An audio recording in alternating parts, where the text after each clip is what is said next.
Bab 1479, apa yang perlu ditakutkan? Melihat orang-orang itu, Sander Ye sedikit terkejut.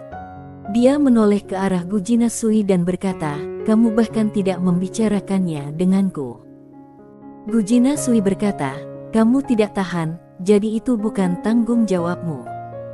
Lagi pula, pemilik pena tahu bisa memanggil orang, jadi kenapa kamu tidak bisa? Bahkan jika kamu tidak memanggil bibimu dan yang lainnya, seharusnya tidak menjadi masalah untuk memanggil tetua lain dalam keluarga, bukan?" Sander Ye menggelengkan kepalanya dan tersenyum, "Baik." Ketika dia melihat orang-orang itu muncul, senyum di wajah pemilik pena Tao benar-benar membeku. Oh sial. Dia tidak menyangka Gujina Sui benar-benar akan pergi memberitahu orang-orang ini. Tidak heran mereka begitu percaya diri. Orang-orang di sekitar melihat orang-orang yang keluar dengan kebingungan. Mereka menemukan bahwa alam orang-orang yang keluar itu tidak jelas, yang agak aneh. Pada saat ini, Xiago Dao tiba-tiba menatap putih di bahu Arya, dengan sedikit rasa panas di matanya. Ini adalah leluhur roh. Terlebih lagi, ini adalah leluhur roh tanpa batas. Tidak ada batas. Ini merujuk pada leluhur roh yang energi spiritualnya tidak memiliki batas atas. Leluhur roh semacam ini hanya ada dalam legenda. Apa artinya memiliki leluhur roh tanpa batas atas? Semua orang mengertil. Tatapan semua orang tertuju pada putih, tatapan mereka menampakkan nafsu dan keserakahan yang tak terselubung. Bahkan mata Brahma menunjukkan sedikit keinginan dan keserakahan. Leluhur roh semacam ini sulit ditemukan. Semua orang sudah memikirkan bagaimana cara memperjuangkan leluhur roh ini. "Hei, Sander." Pada saat ini, suara Arya tiba-tiba terdengar dari langit. "Sander Ye." Arya menatap Sander Ye dan berkata sambil tersenyum, "Sudah lama tidak bertemu." Di bahunya, putih melambaikan kaki kecilnya ke arah Sander Ye sebagai salam. Sander Ye tersenyum dan berkata, "Arya, Putih, lama tidak bertemu." Sambil berbicara, dia menatap Tezaan yang berdiri di samping Arya dan Xiao Bai. Dia membungkuk hormat, "Senior An." Menurut senioritas, seharusnya memanggilnya nenek buyut, tapi itu tidak terdengar baik, jadi panggil saja dia senior secara langsung. Tezaan melirik Sander Ye, dan akhirnya, matanya tertuju pada Gujina Sui. Hanya dengan sekali pandang saja, Gujina Sui merasakan hawa dingin yang tak dapat dijelaskan, tetapi dia tetap tenang. Tezaan mengalihkan pandangannya dan menoleh ke arah Feni Ye dan dua orang lainnya di kejauhan. Feni Ye juga meliriknya tanpa berkata apa-apa. Kedua belah pihak tidak pernah akur. Jessie Mu tersenyum manis, "Nona An, lama tidak bertemu." Tezaan mengangguk sedikit sebagai tanda salam. Feni Ye menatap Sander Ye yang tidak jauh darinya. Ketika dia melihat Feni Ye datang, wajah Sander Ye tiba-tiba berubah. Dia benar-benar takut pada bibi Feni ini. Feni Ye menatap Sander Ye, dan akhirnya menatap Gujina Sui di sampingnya. Feni Ye menatap Gujina Sui dan berkata dengan suara tenang, "Bagus, istri lain." "Sander Ye." Gujina Sui melirik Sander Ye dan tidak berkata apa-apa. Feni Ye tiba-tiba menoleh ke arah pemilik pena Tao, "Bajingan Dao, lama tidak ketemu." Wajah pemilik pena Tao tiba-tiba menjadi suram. "Feni Ye, apakah kamu punya kualitas?" Feni Ye berkata dengan tenang, "Baik, anjing Dao." Setiap orang. Pemilik pena Tao mengabaikannya begitu saja karena dia tahu jika dia berdebat dengan wanita ini, dia pasti akan kalah.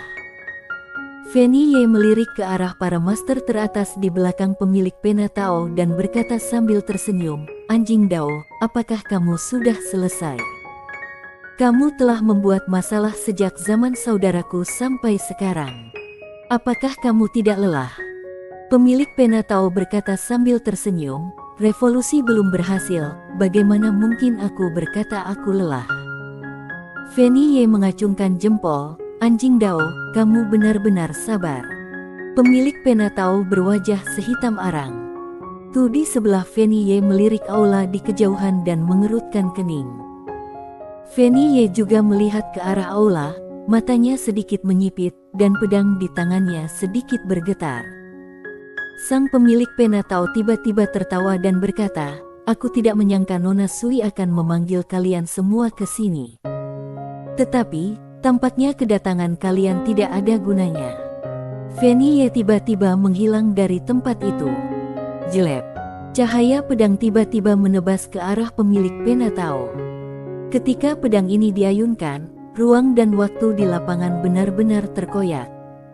Dan itu mudah sekali robek. Pemilik pena Tao menjentikkan lengan bajunya, dan kekuatan Dao yang dahsyat terpancar keluar, langsung menghalangi pedang Fanny Ye. Fanny Ye mengangkat pedangnya dan menebas lagi. Bang! Kekuatan Dao yang luar biasa di depan pemilik pena Tao langsung hancur. Pada saat ini, pemilik pena Tao mengangkat tangannya dan meninju. Bang! Sepotong cahaya pedang langsung penyok oleh pukulan ini, tetapi tidak hancur. Pemilik pena Tao melangkah maju dan melayangkan pukulan lagi. Hampir bersamaan dengan itu, Fanny Ye pun menebas dengan pedangnya. Bang! Begitu cahaya tinju dan cahaya pedang saling bersentuhan, ruang dan waktu tempat keduanya berada langsung runtuh dan berubah menjadi kegelapan. Melihat pemandangan itu, semua orang di lapangan kaget. Di area ruang dan waktu yang runtuh itu, pemilik pena Tao dan Fanny Ye saling berhadapan dari kejauhan. Fanny Ye memegang pedang panjang dan mengenakan rok hijau, tampak keren dan elegan. Ada niat membunuh di matanya. Pemilik pena Tao melambaikan tangannya dengan lembut, dan peninggalan jiwa pedang di depannya segera tersapu. Dia tersenyum dan berkata, "Fanny Ye, kekuatanmu telah meningkat." Tanpa basa-basi lagi, Fanny Ye tiba-tiba berubah menjadi cahaya pedang hijau sepanjang 10.000 kaki dan langsung menuju ke arah pemilik pena Tao. Saat pedang itu diayunkan, bagian waktu dan ruang yang telah diperbaiki di mana dia dan pemilik pena Tao tiba-tiba meledak. Apapun yang dilewati pedang itu akan hancur berkeping-keping. Di kejauhan, pemilik pena Tao juga tidak takut. Dia melangkah maju, mengangkat tangannya dan meninju. Dengan pukulan ini, kekuatan Dao misterius tersapu keluar, dan langsung menekan cahaya pedang Fanny Ye beberapa kaki jauhnya. Tatapan mata Fanny Ye yang ganas melintas, dia tiba-tiba melompat ke udara, memegang pedang di kedua tangan dan menebas ke depan dengan ganas. Jelek. Suara sobekan tajam tiba-tiba bergema di antara langit dan bumi, dan kemudian kekuatan misterius pemilik pena Tao terkoyak lagi. Pedang itu langsung masuk dan menebas pemilik pena Tao, dan tepat ketika pedang itu masih berjarak puluhan kaki dari kepala pemilik pena Tao, kekuatan mengerikan tiba-tiba menyapu keluar dari tubuh pemilik pena Tao. Dalam sekejap, Fanny Ye dikejutkan kembali ke posisi semula oleh kekuatan mengerikan ini. Cahaya pedang memenuhi ruang antara langit dan bumi. Di kejauhan, pemilik pena Tao memancarkan aura Dao yang sangat menakutkan. Kekuatan aura ini jauh melampaui alam pernecah kehampaan umum. Melihat pemandangan ini, semua orang di lapangan terkejut, terutama Gunungmu. Dia menyadari saat ini bahwa orang ini lebih kuat dari yang dia bayangkan. Brengsek. Gunungmu tidak dapat menahan diri untuk tidak melirik Sander Ye yang berada tidak jauh, berpikir bahwa saudara Ye ini agak tidak jujur. Dia harus lebih berhati-hati saat berurusan dengannya di masa mendatang.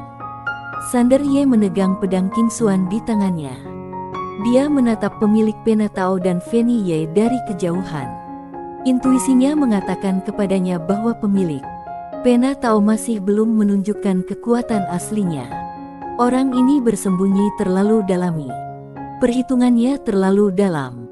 Ada yang salah hari ini. Karena setelah melihat Fanny Ye dan bibi-bibi lainnya muncul, pemilik pena Tao tidak menunjukkan kepanikan sedikit pun. Mungkinkah pihak lain telah mengantisipasi hal ini?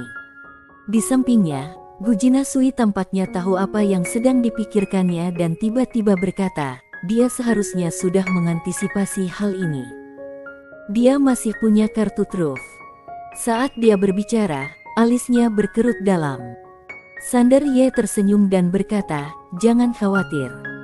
Gujina Sui menatap Sander Ye yang tengah menatap langit dan berkata dengan tenang, "Semua tetua di keluargaku ada di sini, aku tidak perlu takut."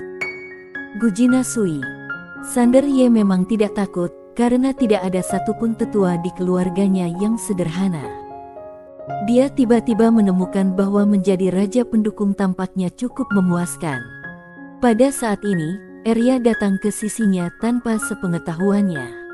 Sander Ye menoleh untuk melihat Arya, tetapi Arya mengabaikannya dan menatap Gujina Sui.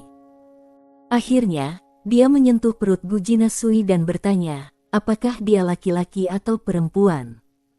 Gujina Sui. Putih juga menyentuh perut Gujina Sui dengan rasa ingin tahu, matanya yang besar dan cerah penuh dengan rasa ingin tahu. Arya tiba-tiba berkata, "Kalau laki-laki, biarlah dia ikut aku. Kalau perempuan, biarlah dia ikut Putih. Kami akan menjaganya. Tuan Pagoda tidak perlu menjaganya." Sander Ye tersenyum dan berkata, "Kamu ingin bermain, kan?" Arya menggelengkan kepalanya berulang kali, tidak, kami akan merawat anak itu dengan baik." Sander Ye menggelengkan kepalanya dan berkata, "Aku sama sekali tidak percaya padamu. Jika anak itu benar-benar dibesarkan oleh Arya dan Putih, dia pasti akan menjadi raja yang tak terkalahkani." Tidak mudah bagi Arya dan Putih untuk keluar kali ini. Mereka berjuang cukup lama. Setelah berdiskusi, mereka memahami satu hal, jika mereka ingin benar-benar bebas dan tidak terkekang, mereka harus seperti Tuan Pagoda dan keluar untuk mengurus anak-anak. Lihatlah, betapa bebasnya Tuan Pagoda. Bermain di mana saja. Berkeliaran. Tidak seorang pun peduli. Tuan Pagoda. Gujina Sui menatap Putih dan Arya di depannya dan sebuah senyuman muncul di wajahnya. Dia mengulurkan tangan untuk menyentuh Putih, tetapi Putih mengulurkan kaki kecilnya untuk menghalangi tangannya. Dia berkedip dan melambaikan kaki kirinya, tetapi tidak ada yang tahu apa yang dia ekspresikan. Gujina Sui tersenyum tipis, "Bolehkah aku menyentuhmu saat kita sudah lebih mengenal satu sama lain?" Mendengar ini, Sander Ye sedikit terkejut, "Kamu bisa mengerti bahasa cakarnya?" Arya juga menatap Gujina Sui dengan rasa ingin tahu. Gujina Sui berkata dengan tenang, "Bukankah mudah dimengerti?" Sander Ye merasa sedikit malu. Dia tidak menyangka bahwa Gujina Sui benar-benar dapat memahami bahasa cakar Putih. Arya tiba-tiba berkata, "Sander, aku punya sesuatu untuk dikatakan, apakah kamu ingin mendengarnya?" Sander Ye ragu sejenak, lalu berkata, "Tidak bisakah aku tidak dengar?" "Tidak bisa." Arya menatap Sander Ye dan berkata, "Kekuatanmu meningkat terlalu lambat. Aku memutuskan untuk melatihmu sendiri, tetapi kakekmu pasti tidak akan setuju. Jadi, kamu harus berbicara dengan kakekmu tentang masalah ini. Apakah kamu mengerti?" Sander Ye. Arya melanjutkan, "Kakekmu sangat mencintaimu. Jika kamu pergi dan memberitahu dia, dia pasti akan setuju.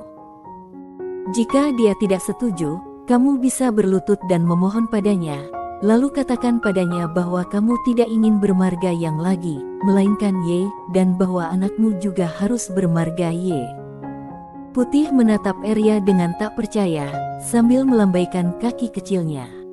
Arya menekan kaki Putih dan mengedipkan mata padanya. Putih merasa sedikit enggan. Wajah Sander Ye penuh dengan garis-garis hitam. "Brengsek. Arya, kamu ingin aku mati?" Bersambung.